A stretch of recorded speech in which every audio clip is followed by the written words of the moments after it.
vamos a estar hablando es de Hechos, capítulo 13. Yo les había dejado un recordéis para que luego no digan, uy, se me olvidó. Sobre lo que habíamos hablado, los dejé en un mensaje de TikTok para que fuera mucho más entendible para todos ustedes. Entonces, les voy a comentar. El 12, acuérdese que Pedro logró escapar de la cárcel, pero no porque él quiso, ¿no? Sino fue porque un ángel lo sacó de la cárcel. Adicional a eso, pues obviamente hablamos de que Herodes se puso así súper bravo y demás. Murió uno de nuestros discípulos amados, claramente. Jacobo, este señor, lo mandó matar a espada. Adicional a eso, hubo la muerte de Herodes. Ustedes saben que el que hace las cosas mal termina mal, pero no termina así de que, ay, no, sí, ya terminó mal, sino que termina súper feo. Imagínense la muerte de Herodes, que lo comían los gusanos. O sea, miren la magnitud del problema, que se lo coman a uno los gusanos. La vez pasada habíamos hablado que pues a mucha gente pues, que se muere, los gusanos se lo comen porque quieren obviamente que estén ahí sí, que los entierren. Pero pues a él, el ángel pues claramente hizo que se hiriera esta persona, Herodes, y ¡pum!, murió comido por gusanos.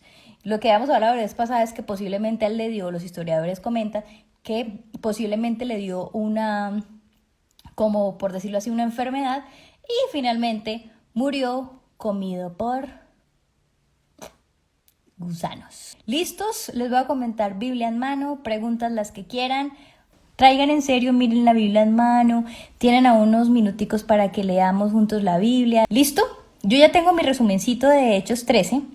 Les voy a comentar prácticamente, porque con Katy empezamos y es lectura y sácate. Entonces les voy a comentar básicamente lo que vamos a ver acá. Como un abrebocas, ¿sí? En el estudio decía que aquí es donde comienzan los viajes misioneros.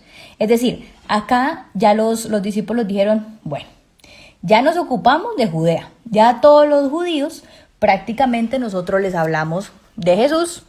Algunos quisieron creer, algunos no quisieron creer y no nos vamos a detenernos. No vamos a estar acá solamente en Judea, sino vamos y nos vamos de aquí. Entonces empiezan las misiones. Muy bonito ese nombre, ¿no? Porque hay muchas personas que a esto es que se dedican, a ser misioneros, a llevar la palabra de Dios a otras naciones. Y esto fue lo que hicieron los discípulos. Entonces empiezan acá, como tal, formalmente, los viajes misioneros. Entonces van a empezar a ir por diferentes ciudades del Imperio Romano, dando las buenas nuevas de que Jesús es el Rey. ¿Y por dónde fue que empezaron?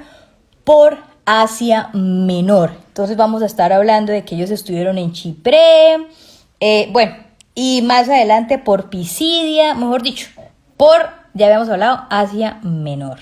Pero entonces acá los protagonistas no van a ser todos los discípulos, sino vamos a hablar de 3 personas. Uno de ellos no es discípulo, pero es Bernabé, quien fue un líder. Ya habíamos hablado de Bernabé hace muchísimo tiempo. Entonces este líder va a estar con este señor que se llama Saulo, y adicional a Saulo los va a estar acompañando Juan. Entonces vamos a estar hablando prácticamente de estos 3, a ver qué fue lo que pasó con ellos y demás. ¿Listo? Entonces esto es básicamente lo que vamos a hablar, qué fue lo que pasó con ellos después de salir de Judea, porque obviamente tenían que llevar el evangelio a los gentiles, porque dijeron, mire, estuvimos acá con ustedes y ustedes no nos quisieron escuchar, ustedes realmente no nos quisieron escuchar, algunos creyeron, otros no, pues no nos vamos a detener, vamos a ir por el mundo a hablar de Jesús hacia los gentiles. Y bueno, vamos a ver qué fue lo que pasó también con ellos. Y ustedes saben que todas las personas que empiezan a hablar de Jesús, sácate, la gente empieza con sus críticas, con sus cosas feas. Algunas personas han visto las historias que he puesto, entonces se darán cuenta que todo el que habla de Dios empieza a criticar. Así, miren, hablen de Dios, no hablen de Dios, hablen del mundo, no hablen del mundo, maquíllense, no maquíllense, la gente va a hablar. Entonces, si hablaron de Jesús, no esperemos menos, ¿listo? Entonces, voy a invitar a esta querida amiga. ¿Quién está bonita hoy? No sé si de pronto se me olvidó algo por contar de qué es lo que vamos a hablar hoy, como para hacer una abrebocas a todas las personas en este capítulo de la serie Hechos de los Apóstoles.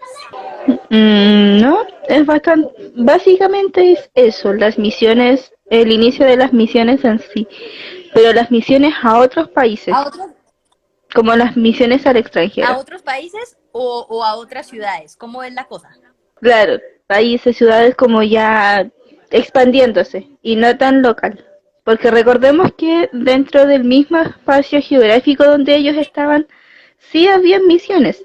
Eran misiones pequeñas a aldeas, ciudades pequeñas, como por ejemplo que Pedro se movía de Jope a otro lugar o a alrededores. Eran trayectos cortos.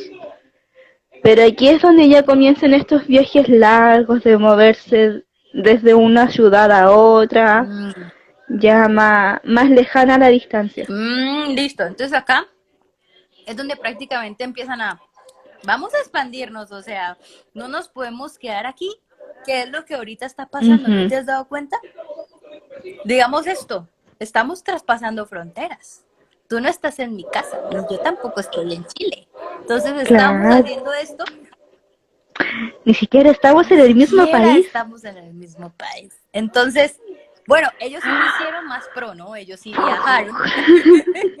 Ellos sí viajaron y fueron demasiado, ¿cómo se dice eso? Como valientes en ir y esperar lo que fuese, o sea, esperar que los echaran, esperar que les hablaran feo, Claro, esperar muchas cosas, pero dijeron, eh, esta es mi misión, ahí me envió Dios, Dios me cuidará. claro, pero es que también partamos por el hecho de que ellos van así de decididos porque uno, tienen la convicción de que ese llamado viene de Dios, han recibido confirmación, se han preparado para eso, entonces por eso van con esa convicción, porque han recibido de parte de Dios y están seguros que ese llamado viene de Dios. Entonces al saber y tener esta convicción que viene de Dios van con seguridad, porque saben que van Y eso es un respaldados. llamado, no sé, que digamos, estés en una reunión y te hable un profeta o cómo uno cree que ese es su llamado. Yo no sé, pues no, Mira, partamos porque el ser misionero viene dentro de los 5 ministerios pero establecidos como en la Biblia, maestros, que sabemos que está el de pastor, evangelista, maestros, misioneros dentro de esto y el otro creo, no lo recuerdo. Entonces es uno de los ministerios que Dios te mm, entrega. Y claro, no es que bien, ya si viene Dios a través de un profeta a confirmar, eres misionera, yo necesito confirmar esa información, no puedo, me lo dijo, no, voy, no, tengo que confirmar con Dios. Primero, este trato previo con Dios, en donde decir, Dios, mira, ¿sabes qué? Necesito descubrir mi ministerio o que confirmes mi ministerio, lo que tú tienes planeado para mi vida, y Dios va a ir desarrollando esto, va a ir confirmando, va a ir mm, eh, ministrando y revelando posteriormente cuál es el llamado o aquello para el que tú fuiste destinado a esta wow. tierra. Me parece muy de respeto y más por lo que les pasó a estos dos, ¿no? Que ellos llegaron allá, pero también los judíos hicieron cosas que uno dice como, menos, o sea, de verdad, o sea, hacen que esas personas se vayan, hasta allá hemos llegado, ¿no? Claro. Entonces, no sé si empezamos, ¿qué? Como prefieras, empezamos si ¿Vamos? quieres.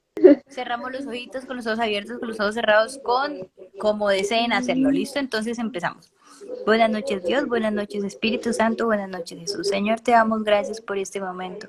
Sobre todo Dios, te damos gracias por este día, por todos estos meses, Señor, que nos has guardado de cualquier virus que pueda aparecer, Señor. Te damos las gracias, Señor, porque tú estás siempre con nosotros. Gracias, Señor, por derramar sangre en nuestro hogar para que ninguna plaga toque nuestra morada. Señor, gracias por este espacio que nos permites conocer un poco más de tu palabra, de tu historia y sobre todo de todos los líderes que debemos aprender un poco más, Señor, para poder ser como ellos, para poder ser tus discípulos, Señor. Señor, te pedimos para que la conexión de internet esté excelente, la cobertura esté excelente y que las personas que se logren conectar, Señor, sea para edificación en sus vidas, Señor. Tú sabemos que no estamos por un like, sino que sabemos, Señor, que estamos aquí. Es porque tenemos sed de tu palabra, Señor, y necesitamos más de ti. En el nombre tuyo, Señor, amén y amén. Comenzamos. Hechos 13, versículo 1. En la iglesia de Antioquía eran profetas y maestros: Bernabé, Simeón, apodado el Negro, Lucio de Cirene, Manaén, que se había criado con Herodes el tetrarca, y Saulo. Mientras ayunaban y participaban en el culto al Señor, el Espíritu Santo dijo: Apártenme ahora a Bernabé y a Saulo para el trabajo al que los he llamado. Así que después de ayunar, orar e imponerles las Tengo una manos, pregunta. los Aquí despidieron. dice Manaén que se había criado con Herodes. Cuéntame. ¿Era un criado de Herodes? A ver, dice, la palabra tetrarca viene del griego, no sé cuál, viene del griego y del latín, que significa jefe o gobernante. Eso era. Listo. Ya, Vamos para continuamos. Chipre. Viajemos a Versículo Chipre. 4. Bernabé y Saulo, enviados por el Espíritu Santo, bajaron a Seleucia y de allí navegaron a Chipre. Al llegar a Salamina, predicaron la palabra de Dios en las sinagogas de los judíos. Tenían también a Juan como ayudante. Recorrieron toda la isla hasta Pafos. Allí se encontraron con un hechicero, un falso profeta judío llamado Bar Jesús, que estaba con el gobernador Sergio Paulo. El gobernador, hombre inteligente, mandó a llamar a Bernabé y a Saulo, en un esfuerzo por escuchar la palabra de Dios. Pero Elimas, el hechicero, que es lo que significa su nombre, se le oponía y procuraba apartar de la Aquí yo tenía fe una al pregunta. gobernador. Y es que Entonces, este señor, al dígame. principio decían Bar Jesús y luego decían Elimas. Y yo como, ¿cómo así? O sea, son dos hechiceros diferentes, pero me puse a mirar y es el mismo. Es el mismo, es el mismo, es el mismo, pero mago y Elimas son sinónimos. Elimas significa mago o hechicero. Ese es el Y el significado de la otro, Bar palabra. Jesús. A ver, el hechicero podía, no sé, podía llamarse Elimas Bar Jesús, pero como el primer nombre significaba hechicero, su nombre vendría siendo como el hechicero Bar Jesús. Entonces todos le decían Bar Jesús. Lo conocían por Bar Jesús porque sabían que el otro nombre que él tenía significaba O sea, hechicero. como decirlo, es como Es hechicero. la ingeniera Carol. Entonces, ingeniera vendría siendo Algo Elimas. así. Ah, ya, listo. Claro, una cosa así. Pero, claro, él practicaba la hechicería y Elimas significaba esto. Entonces, uno de sus nombres significaba su oficio. Pero no es que, por ejemplo, no es que tú te llamaras Elimas Carol por ser la ingeniera Carol. Sí. Él se llamaba Elimas Bar Jesús porque, además de ser hechicero, Elimas significa hechicería. Es por eso, es porque el significado de Elimas es Wow, hechicería. Como su traducción o su sinónimo es hechicería. súper chévere. Vamos a aprender. O sea, aquí mismo lo dice, ¿qué es lo que significa su nombre? Elimas, el hechicero. Listo. Ya. Entonces dice ya, se le oponía. Versículo 9.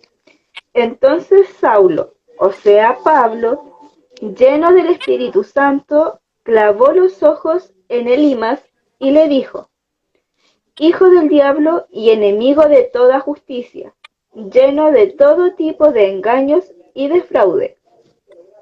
¿Nunca dejarás de torcer los caminos rectos del Señor? Ahora la mano del Señor está contra ti. Vas a quedar ciego y por algún tiempo Pregunta, no podrás ver la luz del sol. Al instante, ¿si te has dado dígame. cuenta que ya Dios utiliza como, no como un castigo el hecho de que ya no tengan más vista? Lo mismo que pasó con Saulo. O sea, ya van dos personas donde Dios dice, ajá, vos no vas a ver por tanto tiempo. No sé si es que el castigo era como... Es que, a ver, recordemos que la la ceguera de Pablo tenía un Ajá, propósito, que era que Pablo se sí. convirtiera al cristianismo. Porque recordemos que la cultura que tenía Pablo le decía que Ujú, el cristiano era malo. No es que él odiara a los seguidores de Cristo, es que a él le enseñaron que ser seguidor de Cristo era malo. Entonces su ceguera tenía el propósito de ok. convertirse realmente al Evangelio y de conocer realmente a Dios. Esta ceguera podríamos aplicarla como un castigo. ¿Por qué? Porque Elimas era un Ujú, opositor de Cristo.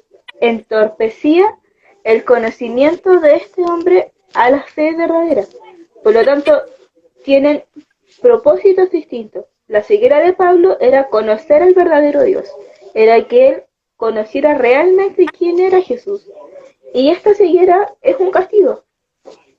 ¿Por qué? Porque la mano del Señor, y lo dice Pablo, se vuelve contra Elimas. Entonces hay ok, una enemistad entre ellos. Con listo. Pablo no era así. Bueno, Si bien en ambos casos se aplica la ceguera, es ah, ok, con fines listo, listo. distintos. Ya. 11, parte 2. Al instante cayeron sobre él sombra y oscuridad, y comenzó a buscar a tientas a alguien que lo llevara de la mano. Al ver lo sucedido, el gobernador creyó, maravillado de la enseñanza acerca del Señor. Pablo y sus compañeros se hicieron a la mar desde Pafos y llegaron a Perge de Panfilia. Juan se separó de ellos y regresó a Jerusalén.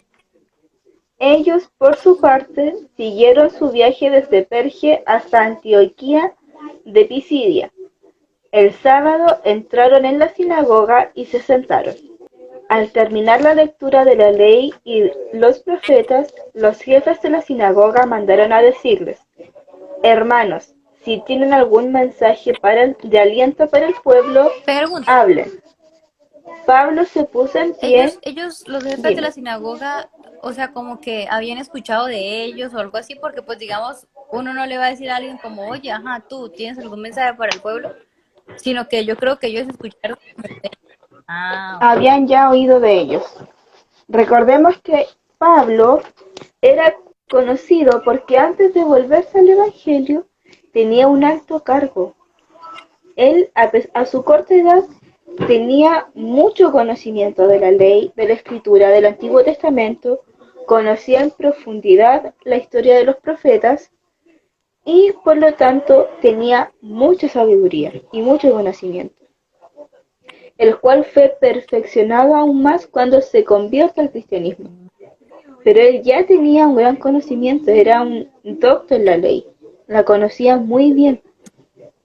Entonces por eso a él tenía esta autoridad de poder enseñar libremente en las sinagogas. Si a él se lo solicitaban, él podía hacerlo, porque tenía los Mm, conocimientos. qué teso, ¿no? Que no Dios, se nos Dios, olvide eso, Dios que no se es nos de olvide verdad que eso. él sabe hacer sus cosas, ¿no? O sea, no eligió a cualquiera. Ujú. Claro, por eso te digo que Dios fue muy sabio en la elección de Pablo. ¿Por qué?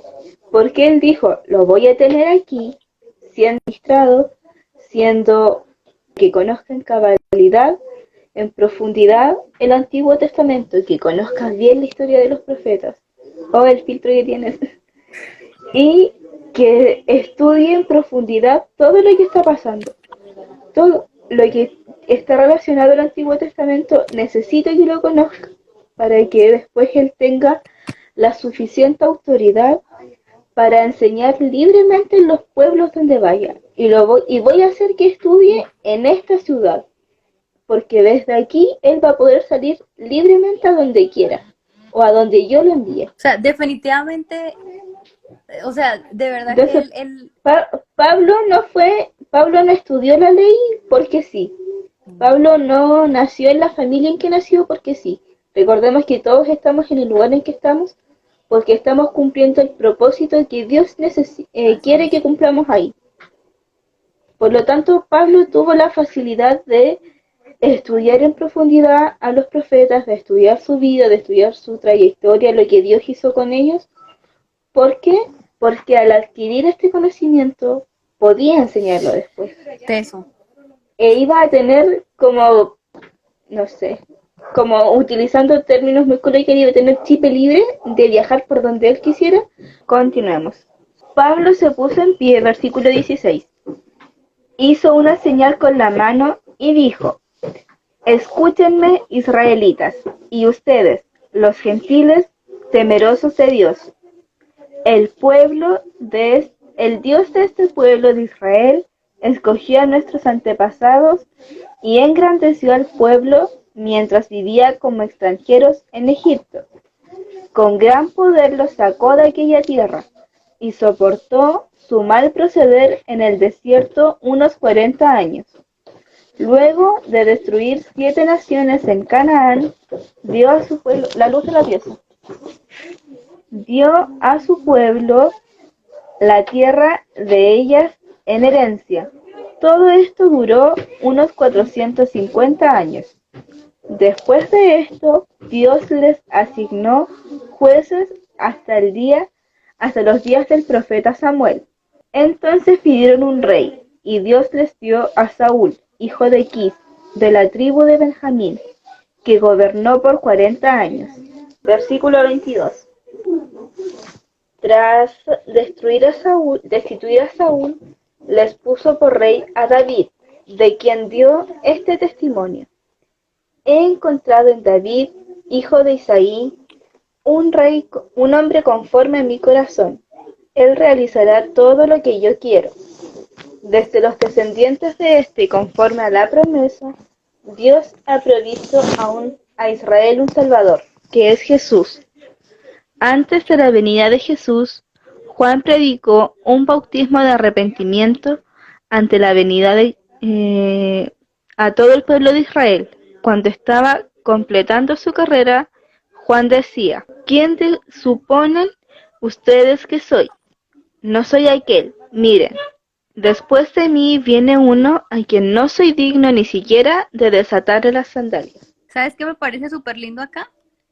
Que no viene a imponer, ¿Qué cosa?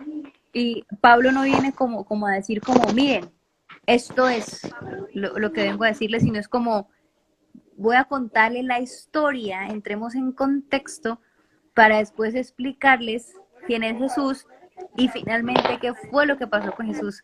O sea, realmente fue muy inteligente a la hora de llegar a hablar delante de toda esta gente, ¿no?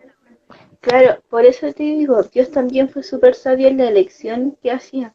Por eso tenía que ir Pablo en ese viaje. Por eso era importante que Pablo recibiera el conocimiento y la enseñanza que recibió, porque iba a tener toda una base histórica, una base bíblica, para decirles: hey, miren, Jesús realmente era el Hijo de Dios y tenemos la base. Aquí está la prueba. De eso. Versículo 26. Hermanos, descendientes de Abraham y ustedes, los gentiles, temerosos de Dios, a nosotros se nos ha enviado este mensaje de salvación. Los habitantes de Jerusalén y sus gobernantes no reconocieron a Jesús. Por tanto, al condenarlo, cumplieron las palabras de los profetas que se leen todos los sábados. Aunque no encontraron ninguna... Acá dice, Dime. Cumplieron las palabras de los profetas que se leen todos los sábados. O sea, ellos no tenían, digamos, culto como nosotros los domingos, sino los sábados. Para los judíos el sábado ese es el es un día sagrado, el sabbat. Ese es el día de descanso, Entonces, es ¿por el qué dice sábado. que se leen todos los sábados? O sea, es decir, cada quien en su casa lee eso. Porque se dedicaba a Dios, se dedicaba a Dios, se predicaba en las sinagogas, era el día dedicado a Dios. El sabbat, ¿no? El sabbat, el sabbat para ellos es el día sagrado en donde se dedican a leer la Corá, el Antiguo Ah, Testamento, ok. los profetas. Es el día dedicado a este estudio. Por lo tanto, todos los sábados en las sinagogas, en sus casas, se leía esto. Y en particular que es el profeta Isaías quien predijo esta situación y todo lo que había de acontecer. Cuando se hablaban de los profetas era en particular también del profeta Isaías, que él fue quien dijo que Jesús iba a ser llevado como cordero al matadero. Y no sé si lo recuerdas que lo lee Felipe con el Sí, etíope, este pasaje. Ya. También se leía a este profeta, ese pasaje, y todos los pasajes asociados a la muerte de listo. Jesús. Dice, versículo 28, aunque no encontraron ninguna causa digna de muerte, le pidieron a Pilato que lo mandara a ejecutar.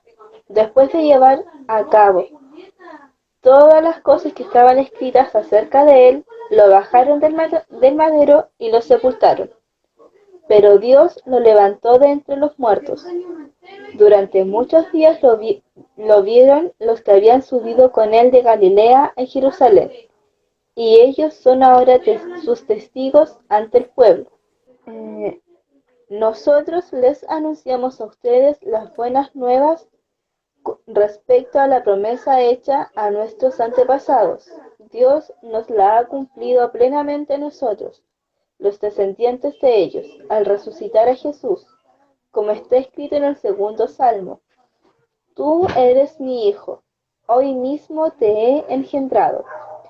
Dios lo resucitó para que no volviera jamás a la corrupción. Así se cumplieron estas palabras. Yo les daré las bendiciones santas y seguras Pregunta, prometidas a David.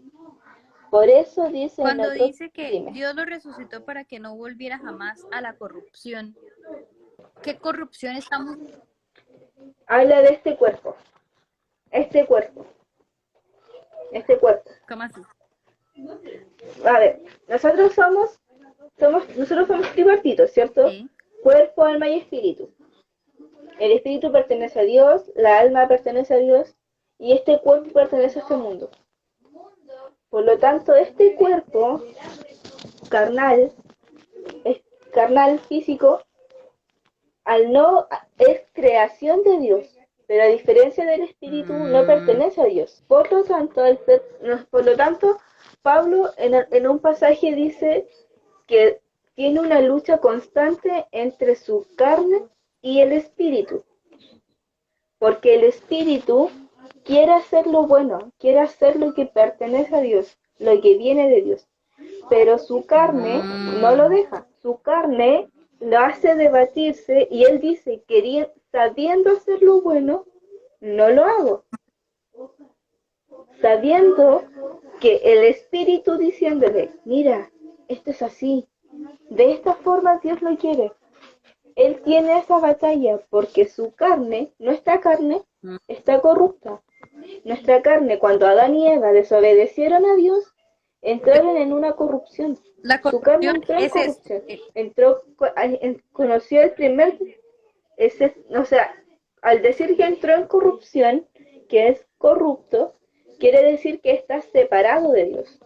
Quiere decir que no está 100% unido a Dios. Por lo tanto, tu carne va de Okay. continuo al mal. Y ahí es donde se produce esta lucha entre el cuerpo y el espíritu. Porque el espíritu te dice, como pertenece a Dios y proviene directamente de Dios, te dice qué es lo bueno, lo que tú debes hacer, lo santo, lo puro, lo bondadoso, lo perfecto, lo proveniente directo de Dios. Te dice, mira, así, mira, Dios así lo quiere. Pero tu carne, al ya estar corrupta con el primer pecado de la desobediencia, y desde ahí en adelante con todos los pecados que se han añadido, tiene esta lucha de decirte, mira, pero por acá Perfecto. te sale mejor. pero por aquí está más fácil. Sí, ¿Se entiende? A eso se refiere con la corrupción. No es que Jesús haya pecado o haya fallado. Estaba en un cuerpo humano, físico.